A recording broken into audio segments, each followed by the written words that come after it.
94.9 WDKB. This is Shawn Lowe, and this is another segment of our webinar, and it's in partnership with the Small Business Development Center in partnership with Waubonsee College and Kishwaukee College. So welcome to the big show here. I've got Ben Bingle from DeKalb County. I've got Alex from the Egyptian Theater and Jock Sommese from the Small Business Development Center. Gentlemen, thanks for joining me today. Thanks, Shawn. Thanks for having us. So, Ben, I think we're going to start out with you. We've got a big thing called DeKalb County coming up, and part of what we're talking about today is nonprofit businesses and kind of how they were affected by the pandemic. I believe that you could kind of give a little insight on DeKalb County and about nonprofit businesses altogether.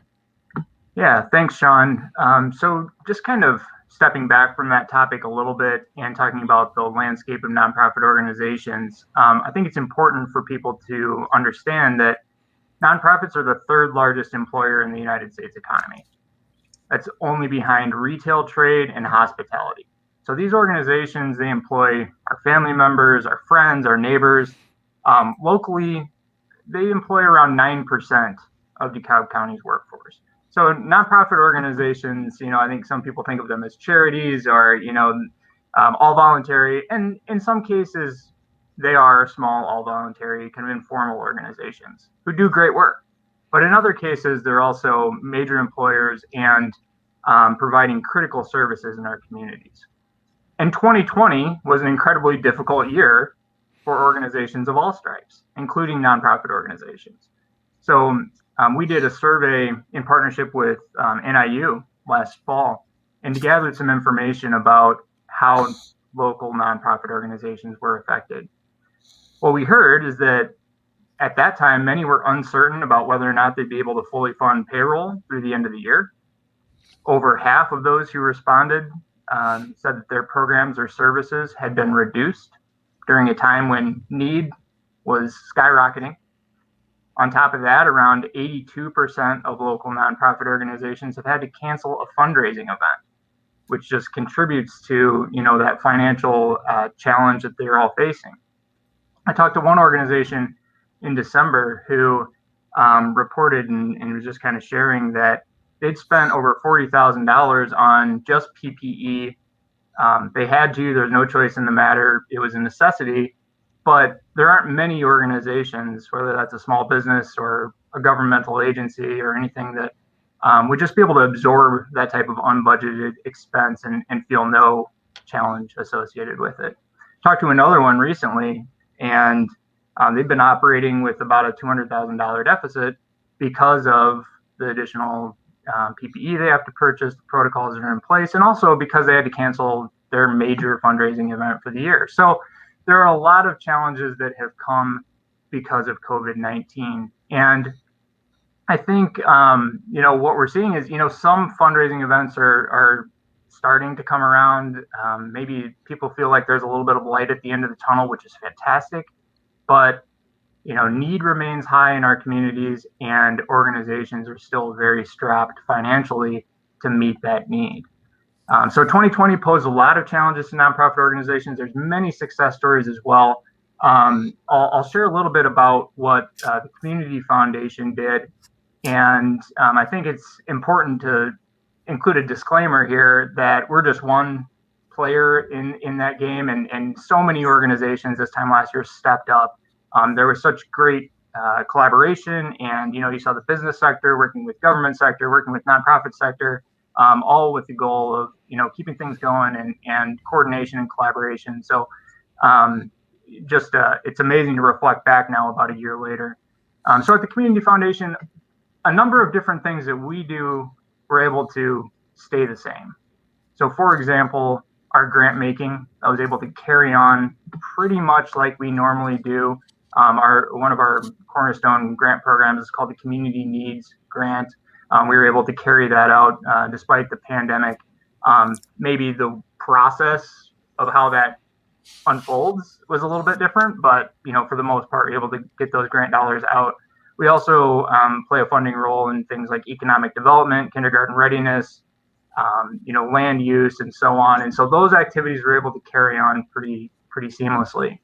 On top of that, our donor services activities were able to carry on. So stewarding those precious charitable dollars that individuals have donated, and then distributing those funds based on the preferences of those donors. Able to continue on with that. I mean, all with the big picture goal of supporting local nonprofit organizations and community-based organizations. Yeah, I would definitely say that the community foundation has played a big part in quarterbacking and coordinating a lot of that effort. Well, thank you for that. One area that did change and came up because of the pandemic is the DeKalb County COVID Response Fund, and that fund resides at the Community Foundation. It was initiated in March of 2020, and there's an advisory committee of local organizational funders who help to direct where those funds will go. And so it's the Community Foundation, the Kishwaukee United Way, the Doug and Lynn Roberts Family Foundation, the DeKalb County Mental Health Board, Ideal Foundation, Horizons Unlimited Foundation, and the DeKalb County Nonprofit Partnership.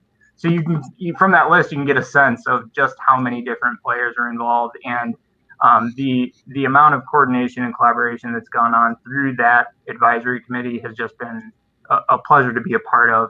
And what we've seen is over $500,000 that's been distributed in response to specific needs that have arisen because of COVID-19, all here in DeKalb County. The last thing that I'll mention here is, in terms of what had to change last year was Give DeKalb County. As I mentioned earlier, a lot of fundraising events have been canceled. That remained an opportunity for organizations to raise funds. And so it was a challenge because we had already basically unrolled an entire Giving Day campaign.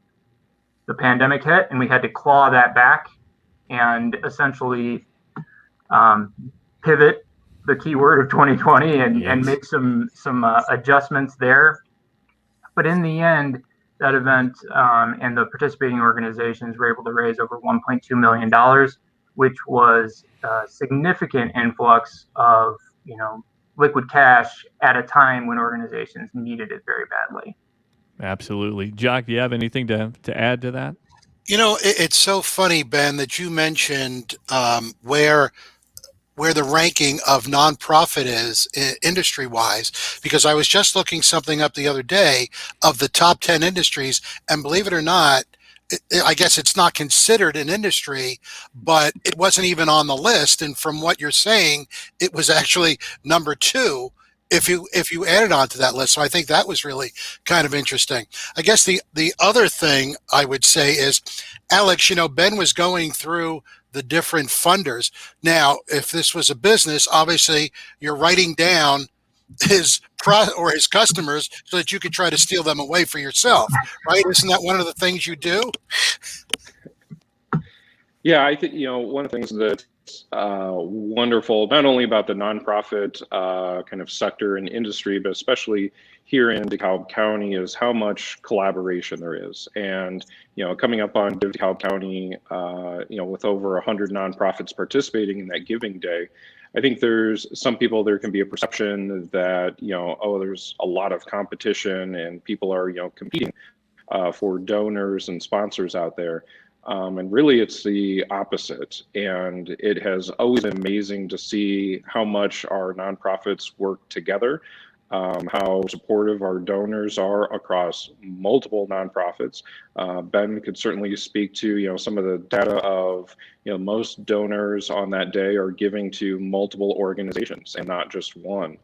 And so certainly, the Egyptian Theater participating in that day, the funding we receive is critical, to our ongoing success here. But we do want to see, the success of others. In a normal year outside of COVID, we're honored to host over 25 different community organizations that utilize our venue every single year. And so the strength and success of those organizations are also vital to our organization. It's interesting to me that, from a business standpoint, you have income, you have expenses, and then you have, I guess, distribution, we could call it, in the nonprofit world. So I guess my question is, your income, Alex, was significantly changed. I'm sure your expenses were pretty much the same. Plus, you were doing renovations that I know you probably already had the dollars for. But how do you juggle all that? And what was the outcome of all that? Because that had to be hard. Hard is an understatement. All I can say is you can see the lights are still on behind me, so that's a good sign. But yeah, since March of 2020, our revenue here at the theater has dropped over 90%, which I don't care, nonprofit or for-profit, that is just devastating. And no organization, as Ben was talking about, is prepared to go over a year with almost no revenue and still have expenses. And I give a lot of credit to our board of directors who very early on said, we're not going to let this be the thing that closes this community jewel. We're not going to lose our staff as a result of this. We have 4 full-time staff, so we are a pretty small nonprofit. And we, said early on we were going to do everything we could to not only, keep our staff employed, but to keep the lights on here so that on the other side of COVID, our nonprofit could come back, stronger than ever. And it has only been because of organizations like the DeKalb County Community Foundation, other sponsors, and a tremendous amount of community support, through individual donors that have allowed us, to make it this far. If you went back to March of 2020, I would have honestly said there was no way we could have made it to fall of 2020. We had maybe 3 months of reserves. And so to just go from one day, operating like normal, and 24 hours later, everything was canceled. And it turned our world upside down. And so not only did our organization need to figure out, financially how to stay viable and, keep open, but then it really pushed us to be creative and go, okay, as a nonprofit that has a mission statement, how do we now fulfill that mission when we can't do what we normally do, when we can't open our doors and welcome people in? And so I'm really proud of our staff and volunteers here that did, as everyone else did, pivot and went to virtual programming and looked at other opportunities to connect with the community and support the community, to continue to show the importance of this institution here in the greater DeKalb area. Yeah, I think it's just amazing how a lot of businesses pulled out of it, because if someone would have said to me, okay, all of a sudden we have a situation where you're not going to be in business for 3, 6, 9, almost a year, I don't know many organizations that could pull through that. And you having 3 months of revenue is great, because most of the small businesses, didn't think that way before the pandemic. But Alex, I have to ask you this, and I'm a little biased as far as this goes. So what different events did you hold? And if you want an example, I went to the ghost tour that you guys did. I just thought that was a great idea. And it was, again, us trying to support the community and help the Egyptian, but it was also just a lot of fun. What other thing, why don't you describe that and then tell us about other things that you've done like that? Yeah, so it was a combination of trying to figure out things that generated revenue that cost us almost nothing. There was a lot of head scratching trying to figure that out, but also as an arts and entertainment organization, how could we, through the pandemic, still be a source of entertainment and joy for the community? So you referenced our Booze and Spirits flashlight tours that we started doing almost every Friday night, and they sold out. Now, it wasn't hard to sell out during COVID when we could only have 20 to 25 people on a tour, but was really fun opportunity to not only talk about the history and the architecture here, but really talk about what's currently going on with our nonprofit and get people on board, some who hadn't been here for a while, some that had never been in here. And it was just absolutely amazing how successful those went for us. We also hosted a 815 Live Facebook Live music series last fall and as well this spring. that featured local artists, and we were fortunate to get some grants to make sure that we could pay all of those artists stipend. So that was free on our Facebook page, and we just accepted donations online. So it was a way for us to not only support local musicians who have had nowhere to perform or almost no source of revenue as well over the last year, give them an opportunity to be on stage, to perform, to make some money, and also provide entertainment to the community. But we've done things like just a couple of weeks ago, we did ghost yoga. So you've heard of goat yoga, you've heard of knitting with kittens. Well, now there's ghost yoga. So we did on our stage a little half an hour talk about some of our ghosts here, and then had somebody lead an hour-long yoga session on our stage in the dark with the ghosts. And that sold out, and looking to do that again. So again, we're in a creative industry, but man, did this really stretch our, thinking to really be as creative as we possibly could. Right. I would like to see Jock do the ghost yoga. I think that would be very entertaining. I would pay just to go watch that, I think. Well, you know how they have those buy the bachelor kind of thing? Alex, maybe you can start a campaign. We can raise some dollars for you by me doing yoga on stage. We also have goats on the farm, so I could bring them along too. Alrighty. So that would be goats and ghost yoga. That's correct. Wow, okay, that's amazing.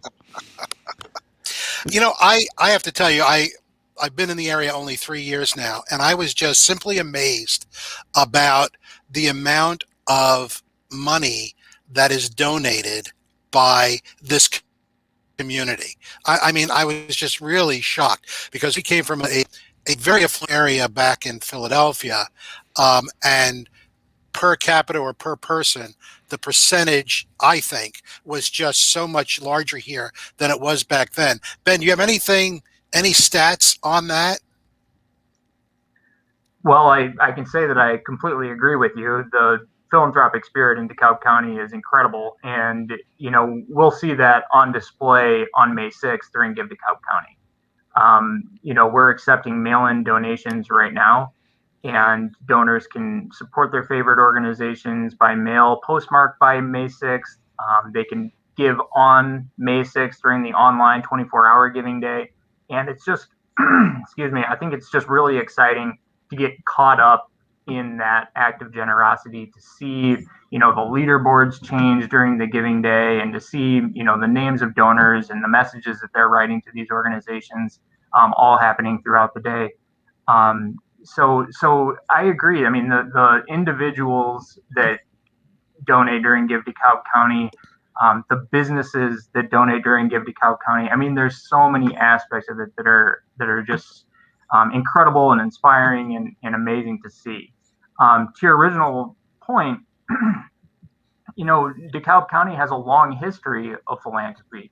You go back to the Elwoods and some of the families that people point to, and donating the land for NIU, and fast forward to the Ideal Industries presence here and the work that foundation has done, DeKalb Ag and the work that they have done, the Roberts family, in basically creating the DeKalb County Community Foundation. So there's this rich history of philanthropy in DeKalb County, and that carries on through 2020 and into 2021, and we can't wait to see that on display on May 6th. Does anybody want to, people have allegedly more disposable income now because of the stimulus. Anybody want to make predictions on, will there be more this year, less this year? Shawn, do you want to start booking this to see if we can make some money out of it? I mean, I would say that, I was really blown away by the amounts that came in last year. I don't think any of us really knew what to expect. We were part of sponsoring that day, so we were looking at the tote board and continually doing updates throughout the day. And I got to say, we were all here at the radio station blown away by the amount of donations that was coming in. And like Ben and I think Alex and even Jock that you said, it's from corporate and single individuals. It's not just one or the other. And the amount of giving coming from these people was just, I had goosebumps last year looking at that tote board, looking at the totals. I wouldn't even begin to believe. I'm not sure I want to question DeKalb County on the amount that they might give in 1 year, because it is really fascinating to see. Right. Yeah, and I think it's important to remember, as much as, some people in the last year, working from home or change of circumstances, have had an increase, in, disposable income. And we certainly have seen donors that have been able to, support us in, higher amounts than they did previously. There's just as many people out there that have been hurting, way harder over the last year. And I think that's, an important reminder as we go into Give DeKalb County, how important all of these nonprofits are, from, frontline, service organizations, all the way across the board. Ben could probably talk a little bit better than even I could on the vast variety and diversity of nonprofits that we have in DeKalb County. And I think, especially me being in the arts, a lot of times we're having to kind of explain to people how we're a nonprofit and why we're a nonprofit. I think people automatically understand, homeless shelters and food shelters and animal shelters. And then I think when you start getting into some of the other nonprofits out there that do amazing work in our community, people might not understand that right away. And so May 6th gives us that opportunity and platform to really highlight the work that all these nonprofits are doing throughout DeKalb County. And especially as an arts organization, provides us a wonderful platform that day to talk about our direct impact to the community. And yes, we have fun shows on our stage and comedians and rock concerts, but we do a ton of other stuff that a for-profit entity isn't doing for the community. And so we really appreciate, the opportunity to participate in that day, and the efforts that the DeKalb County Nonprofit Partnership have done to showcase, nonprofits throughout DeKalb County and really promote the Giving Day has just been incredible. And I think, Alex, real quick, one thing I wanted to point out is something you said earlier.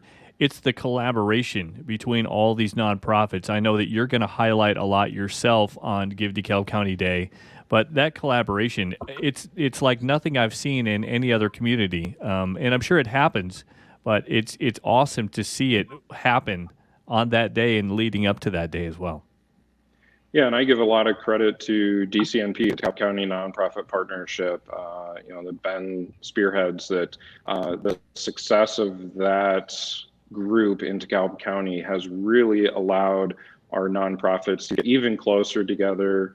We're, every couple of weeks, if not, more often in meetings together, on webinars together, having conversations. And that organization has really brought these nonprofits together. It's a lot of fun when we have, new colleagues that come into DeKalb County, and they'll talk about, coming from other communities, and they're like, other communities don't have this type of collaboration and, this camaraderie between nonprofits. And so I think we need to remember how special we actually have it in DeKalb County here, and really give credit to DCNP for continuing to spearhead that, and especially over this last year when a lot of organizations just went radio silent. DCNP has really stepped up and made sure that nonprofits of all kinds were supported in whatever ways that they needed. Yeah, that's so important. Shawn, I'm sorry. I have two questions. One you might want to answer, but the second one I'm sure you'll definitely answer. The first one has to deal with, there are a lot of businesses in the vicinity of the Egyptian that were absolutely devastated by you not being able to be open. Is there a possibility that a fundraiser can be done at the Egyptian for those businesses in the area that have been hurt? And I mean, you could think about that, maybe talk to your board. Maybe Ben has some ideas. I know Shawn would definitely volunteer to help with that because that's how he is. But I'm just curious if that is a possibility. So just think about that, all of us. The other question is, though, again, I'm newer to the area. I heard about Give DeKalb County, but if I'm a brand new person coming in, I don't understand it. Can you give me the nuts and bolts and how the organization gets the money and what your organization has to do with it, Ben? Yeah, sure. So first of all, visit givedekalbcounty.org. What we do is we invite organizations to register for this Giving Day. We have 131 nonprofit organizations and funds participating this year. So whoever it was that mentioned the diversity in our local nonprofit scene, absolutely. And there's a cause for every type of donor, and definitely an organization that you can support and get behind during this Giving Day. So we have an online 24-hour Giving Day on May 6th. That's when donors can show their support by credit card, debit card, mobile wallet, bank transfer, you name it. But we're also accepting mail-in donations. We started April 26th, need to be postmarked by May 6th. And you can find the form to download that and instructions on the website, givedekalbcounty.org. So this is a fundraiser to show collaboration, to shine a light on all of the important work that nonprofit organizations are doing in DeKalb County. All of the donations flow through the community foundation, and then we distribute those funds to the participating organizations. So to get into the nitty gritty there, Jock, of your question of how this actually works, the funds pass through the community foundation onto the organizations. We do that for a variety of reasons, but one reason is because of the bonus pool. And that's another angle associated with this, which means that every dollar donated during Give DeKalb County goes a little bit further because it leverages a percentage of the bonus pool. We work with community partners throughout DeKalb County and beyond to raise money for this bonus pool. It's basically our version of a match. So if the Egyptian Theater during Give DeKalb County raises 2% of our grand total, they get 2% of the bonus pool. If they raise 5%, they get 5% of the bonus pool. So it introduces a level of kind of friendly competition for the organizations. It creates some excitement, and it allows donors to know that when they give during Give DeKalb County, it goes a little bit further because it's boosted by the bonus pool. Oh, Jock, I think you muted yourself. Well, real quick. You saw my mouth moving and not hearing anything. I would be remiss if I didn't mention we did have another panelist, Jen from Randy's Rescue, who does some great work with horses. We happen to just get a horse because my wife is out of her mind and because we have room, and we now have a horse that's 17 hands large. I, again, grew up in the suburbs. We didn't have any of this kind of stuff. But Jen was going to be here to talk with us. Unfortunately, she came down with COVID. So still at this point, it's rearing its ugly head, and hopefully we're going to get through this. But they do some great work there. I think, Ben, they're on your list already. Yeah, and they're doing really important work up in the northern part of DeKalb County. Jen and her husband, Randy, are phenomenal community-based individuals, and they've been very involved in DCMP, and they're participating in Give DeKalb County. I was just going to say real quick to Jock's question earlier, about what we can do for businesses. From the Egyptian Theater standpoint, we focus a lot as a nonprofit on the cultural impact we have and the quality of life throughout the community. But we are also a huge economic driver. And I can tell you hands down that any business downtown DeKalb will tell you the best thing that could happen right now is for Egyptian to have its doors open again and start having events. Prior to COVID and prior to us having our expansion complete and air conditioning where we're going to be able to be open year round, we already had a $2.7 million direct economic impact on the community every single year. We have over 42,000 patrons that come through our doors every year, again, before COVID.